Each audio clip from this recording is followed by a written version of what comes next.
Morning, my dear students. Now we are starting a new chapter. The name of the chapter is Financial Management. This is a chapter 9 for class 12. The chapter is quite wider. It covers many topics like meaning of meaning, role, importance of financial management, decisions related to financial management, this concept of capital structure, factor affecting capital structure, fixed capital and working capital. तो ये सारे topic हम अपने next 2-3 videos में cover करेंगे. In this video we will be talking about the meaning of financial management as well as its objectives and importance. Start with the meaning of financial management. बच्चों को इस chapter में थोड़ी problems आती हैं क्योंकि ये चैप्टर थोड़ा सा कॉम्प्लिकेटेड है, कॉम्प्लेक्स है, तो प्लीज इस वीडियो को ध्यान से देखिएगा. So we start with the meaning of financial management. What is financial management? We start with the very base कि जब भी हम कोई बिजनेस स्टार्ट करते हैं, पहली चीज जो हमें चाहिए या पहली रिक्वायरमेंट, पहली नीड क्या है? The first question that comes in your mind when you start thinking of starting any business, the first thing is finance, पैसा. Yes, जब भी हम बिजनेस स्टार्ट करेंगे, हमें बिजनेस स्टार्ट करने के लिए पैसा चाहिए.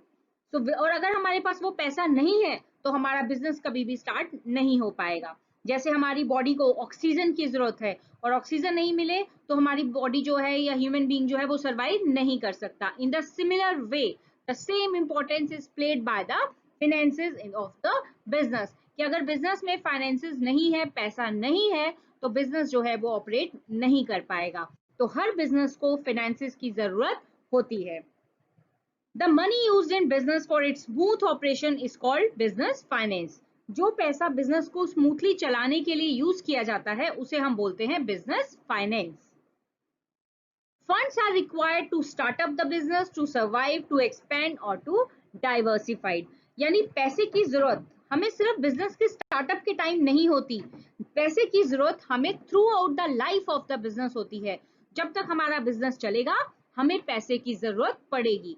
वो स्टार्टअप के टाइम चाहिए था, वो सर्वाइवल के लिए चाहिए, वो एक्सपैंड करने के लिए चाहिए और वो डाइवर्सिफाई करने के लिए हमें पैसा चाहिए.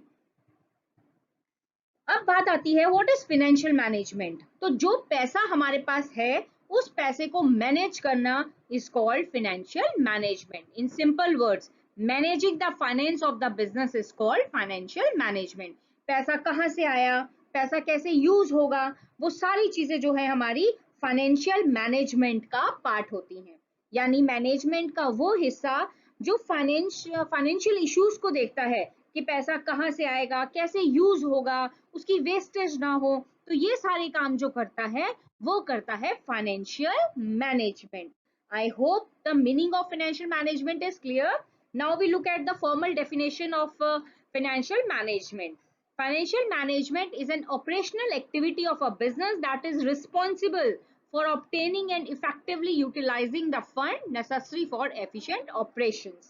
तो ये डेफिनेशंस भी जोसेफ मैसी ने दी है और सेम वो यही बोल रही है, वो भी कोट कर रही है उसी लाइन को कि बिजनेस में पैसा इकट्ठा करना और उस पैसे को यूज करना, ये होता है फाइनेंशियल मैनेजमेंट. कहाँ से पैसा आएगा और उस पैसे का यूज कैसे करेंगे, this is financial management. I hope the meaning of financial management is clear.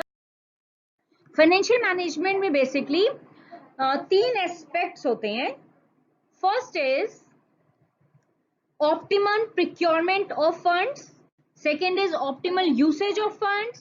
Third is distribution of fund. ये तीनों बहुत इंपॉर्टेंट है. यानी फाइनेंशियल मैनेजमेंट जो है उसमें ये तीनों चीजें इंक्लूड की जाती हैं. पहला है प्रिक्योरमेंट. प्रिक्योरमेंट का मतलब होता है ऑब्टेन करना, किसी चीज को पाना, एक्वायर करना, कि पैसे को एक्वायर करना, पैसे को इकट्ठा करना. तो पहले यहाँ पे मैनेजर्स को ये डिसाइड करना होता है कि वो फंड्स को कहाँ से ऑब्टेन करेंगे, कहाँ से रिसीव करेंगे. वो अपना पैसा भी लगा सकते हैं, शेयर्स इशू कर सकते हैं, बैंक से लोन ले सकते हैं, डिबेंचर इशू कर सकते हैं. तो ये फर्स्ट जो है उसमें हम ये डिसाइड करेंगे, financial management will decide about the procurement of funds, के पैसा कहाँ से इकट्ठा करना है. Second is optimal usage of funds, कि जो पैसा इकट्ठा किया है उस पैसे को कैसे यूज करना है, कितना फिक्स्ड एसेट्स में लगाना है, कितना वर्किंग एसेट्स में लगाना है. यहाँ पे हम डिसीजन लेंगे how to use that funds. Third is distribution of funds, ये डिसीजन जो है, एक्चुअली हमने पैसा लगाया, उस पैसे को यूज किया, तो डेफिनेटली हमें कुछ रिटर्न्स मिलेंगे, हमें पैसा प्रॉफिट्स अर्न करेंगे। अब उस प्रॉफिट को कैसे डिस्ट्रीब्यूट करना है, कितना डिविडेंड देना है, कितना हमने उसको रिजर्व्स में रखना है, इसमें हम ये डिसाइड करेंगे। तो फाइनेंशियल मैनेजमेंट जो होता है बेसिकली वो ये तीन काम करता है, वो ये तीन डिसीजंस लेता है, procurement, usage of funds and last is distribution of funds. तो अगर हम एक फाइनेंशियल डेफिनेशन मैनेजमेंट की चाहिए तो वो यहाँ से भी एक मीनिंग बन सकता है कि financial management is concern with procurement of funds, usage of fund and distribution of funds. तो ये हमारा क्लियर हुआ फाइनेंशियल मैनेजमेंट का meaning. Now we move towards the objective of financial management. क्यों करते हैं हम फाइनेंशियल मैनेजमेंट, क्यों करते हैं हम अपने पैसे को मैनेज? तो these are the reasons. First, primary reason. Primary objective कहता है कि हमें अपने पैसे को देखभाल करनी है, फाइनेंसेस को, we have to take care of the finances because the main objective is to increase the wealth of the shareholders. Shareholder के पैसे को बढ़ाना ही किसी भी बिजनेस का पर्पस होता है। तो फाइनेंस को भी मैनेज इसीलिए किया जाता है ताकि वो फाइनेंस जो है बेस्ट प्रोजेक्ट में लगाया जाए, बेस्ट तरीके से स्पेंड किया जाए और उसके जो रिटर्न है वो मैक्सिमम हो और हमारे शेयर होल्डर्स की, कंपनी के मालिकों की जो वेल्थ है वो इंक्रीज हो। शेयर होल्डर्स की वेल्थ कैसे कैलकुलेट की जाती है? एक फॉर्मूला है उसके लिए, wealth of the shareholder is equal to number of shares held by the shareholder into market price of share. For example, आपने किसी कंपनी में पैसा इन्वेस्ट किया, आपने 100 शेयर्स खरीदे, 10 रुपीज का एक शेयर था, यानी आपने 1000 रुपए के शेयर्स उस कंपनी में खरीदे, 1000 रुपए की इन्वेस्टमेंट की। अब आपके लिए वो कंपनी जो है वो प्रॉफिट, वो पैसा आपका मार्केट में लगाएगी, कंपनी कुछ इनकम अर्न करेगी, कुछ प्रॉफिट्स अर्न करेगी। तो अब आप मान लीजिए वो कंपनी की ग्रोथ अच्छी हो गई और वो जो शेयर आपने 10 रुपए का खरीदा था, आज उसकी मार्केट वैल्यू 15 रुपए हो गई। तो आपके पास 100 शेयर थे, 100 इंटू 15, आपकी जो वेल्थ थी वो हो गई 1500 रुपीज की।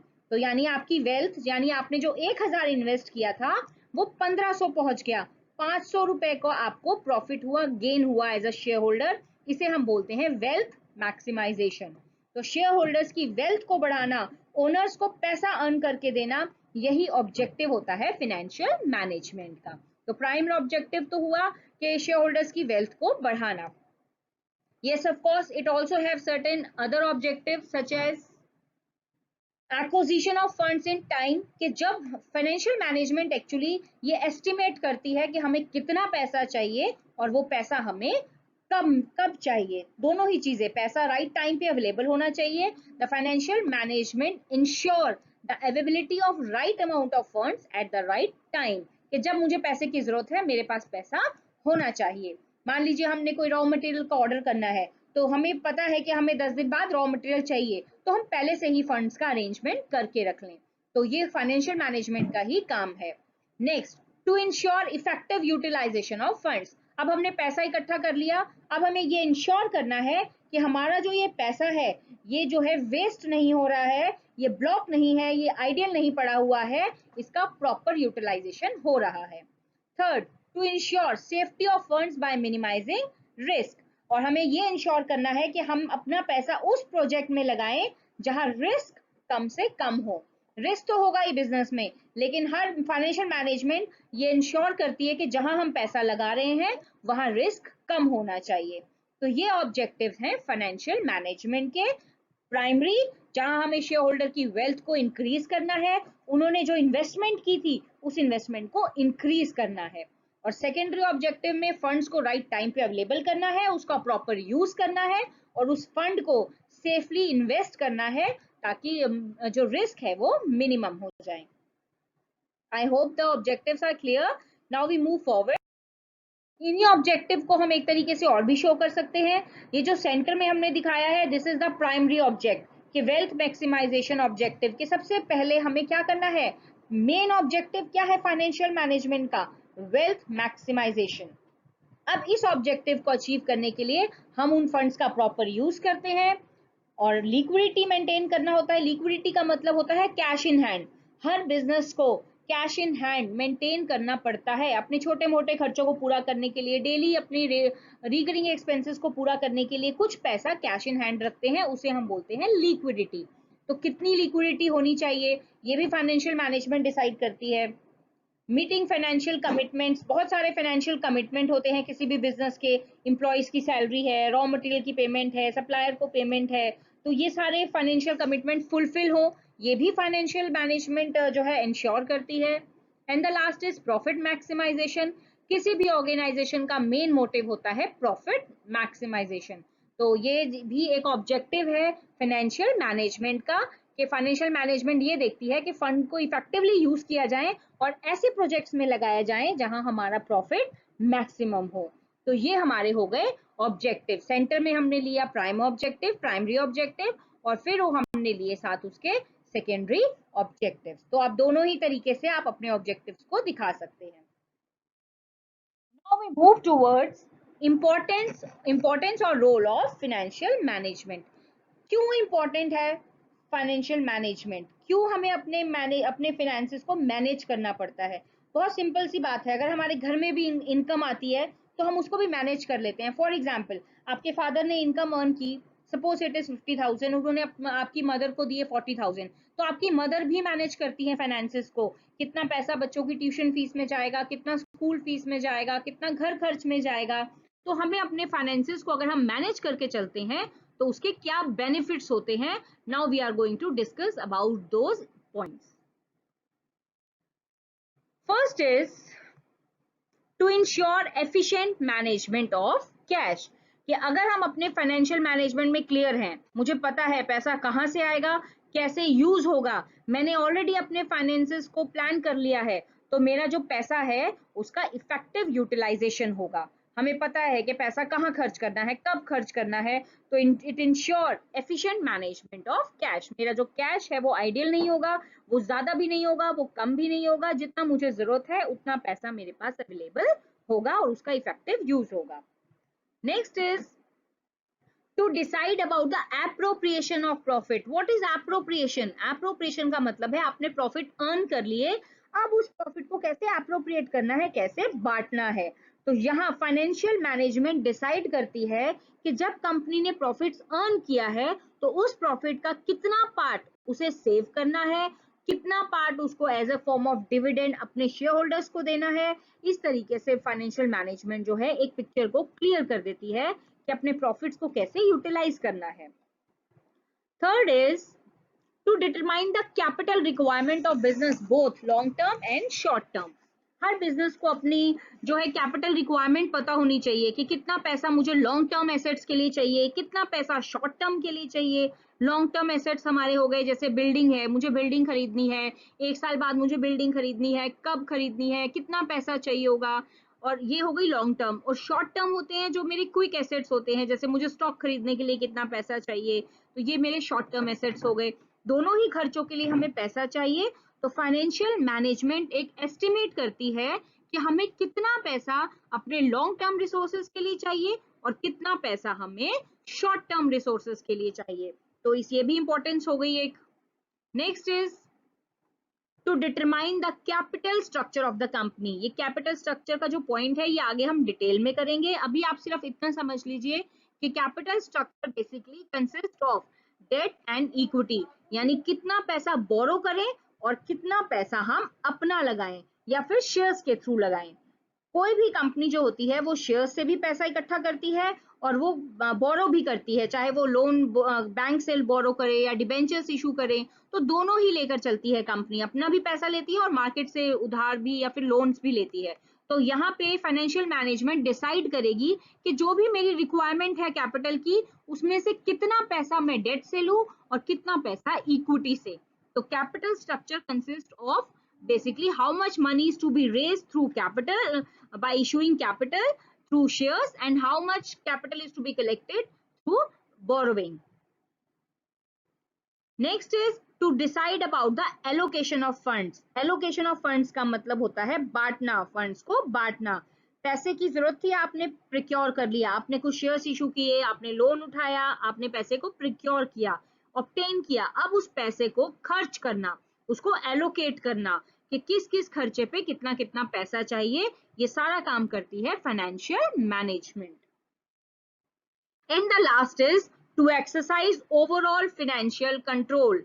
पूरा फाइनेंस को कंट्रोल रखता है फाइनेंशियल मैनेजमेंट। पैसा कहाँ से आया, पैसा जो है उसको यूज कैसे करना है, उसको इफेक्टिवली यूटिलाइज कैसे करना है ताकि हमें मैक्सिमम प्रॉफिट्स हो, प्रोजेक्ट हमारा जो है हमें हायर प्रॉफिट्स दें, और हमें जो एप्रोप्रिएशन ऑफ प्रॉफिट्स है यानी कि जो हम प्रॉफिट्स अर्न करेंगे उस प्रॉफिट को कैसे डिस्ट्रीब्यूट करना है, यानी पैसे से रिलेटेड जितने भी डिसीजंस होते हैं वो फाइनेंशियल मैनेजमेंट में किए जाते हैं, और जिससे हमारा अपने फाइनेंस के ऊपर कंट्रोल रहता है। जैसे मैंने आपको बोला कि आपकी मदर को भी जब आपके फादर ने इनकम दी, सपोज 40,000 दिए, तो मदर भी पूरा कंट्रोल रखती है फाइनेंस के ऊपर कि कितनी आपको पॉकेट मनी देनी है, कितनी स्कूल फीस, कितनी ट्यूशन फीस, हर चीज के ऊपर वो अपना कंट्रोल रखती हैं, जिससे उनका जो बजट है वो सिस्टमैटिक चलता है। लेकिन मान लीजिए अगर वो कोई बजट नहीं बना रही है, सिस्टमैटिकली नहीं चल रही हैं, पहले दिन जाके शॉपिंग कर ली 20,000 की, तो आगे जाके उनको प्रॉब्लम फेस करनी पड़ सकती है। तो बिजनेस में तो करोड़ों रुपए का फंड्स लगता है, तो उन फंड्स का कंट्रोल करना जो है वो बहुत जरूरी है, और ये फंड कंट्रोलिंग जो है फंड्स की, ये करता है financial management. I hope the objective and importance of financial management are clear to you. In my next video, we'll carry on the topic. Thank you so much for watching my video.